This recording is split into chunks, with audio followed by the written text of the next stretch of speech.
ನಿಮ್ಮ ಆತ್ಮಗಳನ್ನು ದೇವರ ಮಕ್ಕಳಾಗುವಂತೆ ವಾಕ್ಯದಲ್ಲಿ ಬಲಪಡಿಸುವ ಅನುದಿನದ ಧ್ಯಾನ. ಮೇ 21.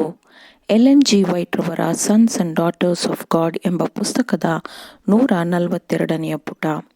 ಶೀರ್ಷಿಕೆ: ಪ್ರೀತಿ ಕರುಣೆಯಲ್ಲಿ. ಈ ದಿನದ ಸತ್ಯವೇದದ ವಾಕ್ಯ: ಆತನು ಹೊರಗೆ ಬಂದು ಬಹುಜನರ ಗುಂಪನ್ನು ಕಂಡು ಕನಿಕರಪಟ್ಟು ಅವರಲ್ಲಿದ್ದ ರೋಗಿಗಳನ್ನು ಸ್ವಸ್ಥ ಮಾಡಿದನು. ಮತ್ತಾಯ 14ನೆಯ ಅಧ್ಯಾಯ 14ನೆಯ ವಚನ. ಕ್ರಿಸ್ತನ ಜೀವನ, ಅವನ ಕರುಣೆ, ಅವನ ನಮ್ರತೆ, ಅವನ ಪ್ರೀತಿ, ವಿವರಿಸಲಾಗದ ಅವನ ಕೋಮಲತೆ ಇವುಗಳನ್ನು ನಾನು ಸೂಚಿಸುತ್ತೇನೆ. ಆತನ ಮಾದರಿಯನ್ನು ನೀವು ಪಾಲಿಸಬೇಕು. ದೇವರು ನಿಮಗೆ ಜೀವನವನ್ನು ಕೊಟ್ಟಿದ್ದಾನೆ ಮತ್ತು ಅದನ್ನು ಆನಂದದಾಯಕವಾಗಿಸುವ ಎಲ್ಲ ಶ್ರೀಮಂತ ಆಶೀರ್ವಾದಗಳನ್ನು ನೀಡಿದ್ದಾನೆ ಮತ್ತು ಅದಕ್ಕೆ ಪ್ರತಿಯಾಗಿ ನಿಮ್ಮ ಸೇವೆ, ಕೃತಜ್ಞತೆ, ಪ್ರೀತಿ, ಆತನ ಆಜ್ಞೆಗಳಿಗೆ ವಿಧೇಯತೆ ಇವುಗಳನ್ನು ಆತನಿಗಿರುವ ಹಕ್ಕಿನಿಂದ ದೇವರು ಬಯಸುತ್ತಾನೆ. ಈ ದೇವರ ಹಕ್ಕುಗಳು ಮೊದಲ ಪ್ರಾಮುಖ್ಯತೆಯನ್ನು ಹೊಂದಿದೆ.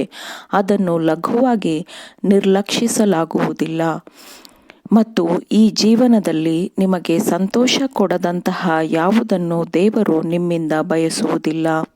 ಪರಲೋಕದ ಮಹೋನ್ನತನು ನರಳುತ್ತಿರುವ ಮಾನವತ್ವದೊಂದಿಗೆ ಗುರುತಿಸಿಕೊಳ್ಳಲು ಆಸಕ್ತಿ ಹೊಂದಿದ್ದಾನೆ. ನಮ್ಮ ಜೊತೆಗಾರರು, ನಮ್ಮ ನೆರೆಯವರು, ಅಂದರೆ ನಮ್ಮೆಲ್ಲರಿಗೂ ದಯೆ ಮತ್ತು ಕೋಮಲವಾದ ಪ್ರೀತಿ, ಕರುಣೆಗಳ ಅವಶ್ಯವಿದೆ.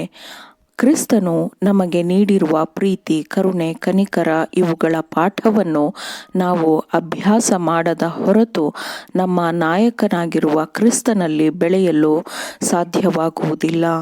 ಪರಲೋಕದಲ್ಲಿ ಜನ್ಮ ತಳೆದಿರುವ ಪ್ರೀತಿಯು ನಮ್ಮ ಆತ್ಮದಲ್ಲಿ ಇಲ್ಲದಿದ್ದರೆ ಕ್ರಿಸ್ತನ ಸ್ವರೂಪವನ್ನು ಪ್ರತಿಫಲಿಸಲು ಸಾಧ್ಯವಾಗುವುದಿಲ್ಲ. ಈ ಗುಣಸ್ವಭಾವಗಳನ್ನು ಪ್ರತಿಫಲಿಸದ ಯಾರೂ ಸಹ ದೇವನಗರದ ಪ್ರವೇಶವನ್ನು ಹೊಂದಲು ಸಾಧ್ಯವೇ ಇಲ್ಲ.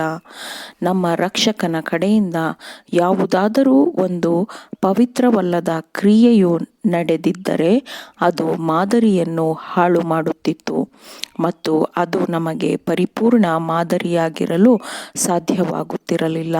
ಆದರೂ ಆತನು ನಮ್ಮಂತೆಯೇ ಎಲ್ಲ ವಿಷಯಗಳಲ್ಲಿ ಶೋಧನೆಗೆ ಒಳಗಾದರೂ ಅವನು ಪಾಪದ ಯಾವ ಕಳಂಕವನ್ನು ಹೊಂದಿರಲಿಲ್ಲ.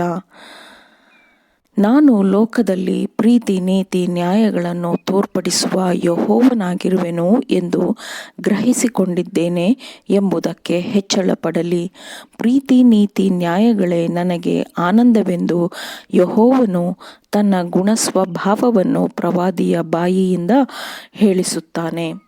ಕ್ರಿಸ್ತನ ನಾಮವನ್ನು ಹೇಳಿಕೊಳ್ಳುವವರೆಲ್ಲರೂ ಈ ಎಲ್ಲ ವಿಷಯಗಳಲ್ಲಿ ಆನಂದಪಡಲಿ.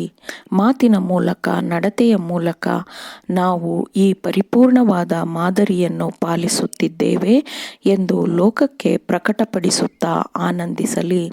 ಕ್ರಿಸ್ತನನ್ನು ನಂಬುವವರೆಲ್ಲರೂ ಕ್ರಿಸ್ತನ ಕೆಲಸಗಳನ್ನು ಮಾಡಬೇಕು.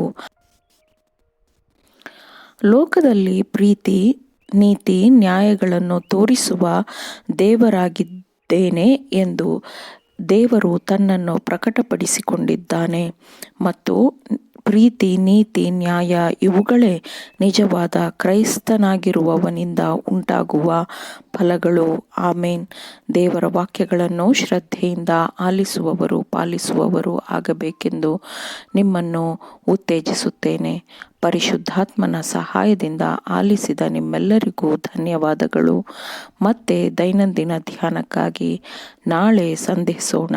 ಆಮೇನ್.